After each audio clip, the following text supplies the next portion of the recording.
Mais tout de suite, intéressons-nous à une invention qui, 5 siècles et demi après Gutenberg, pourrait être à l'origine d'une nouvelle révolution industrielle, l'imprimante 3D, dont les applications sont innombrables. Elle permet de recréer et même de cloner un objet en quelques heures pour un prix dérisoire. Regardez par exemple cet exemple qui concerne les futurs médecins et chirurgiens. Le reportage de Fabrice Collaro et Sylvain Roland.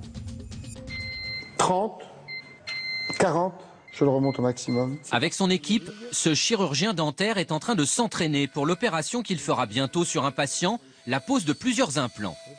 Mais aujourd'hui, c'est une première mondiale. Au lieu de répéter ses gestes sur le crâne d'une personne décédée et qui a fait don de son corps à la science, il teste un nouveau matériau, une réplique en résine de la mâchoire de son patient.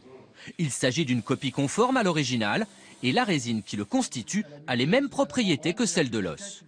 Ce qui nous intéresse, nous, surtout, c'est d'avoir la densité, c'est-à-dire la sensation tactile, parce que malheureusement, la sensation tactile, on l'acquiert en opérant les patients.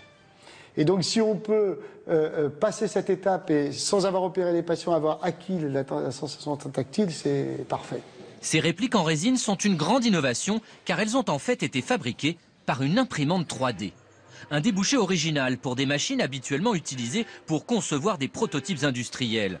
Et pour la pratique de la médecine, l'avantage est énorme. On commence par scanner le corps d'un patient, pour ensuite le modéliser en 3 dimensions sur l'ordinateur, et enfin imprimer n'importe quelle partie du corps. Et voici par exemple les os du poignet, conçus en 1 heure et pour une trentaine d'euros seulement. Ici, vue par en dessous, c'est une vue très rare qu'on n'a pas dans les livres, pas très bien. On a plutôt la dissection, le schéma. Ici, on voit bien comment est fait le canal carpien. Et pour les étudiants en première année de médecine, le cours d'anatomie est devenu beaucoup plus concret. Un poignet, une mâchoire, un crâne.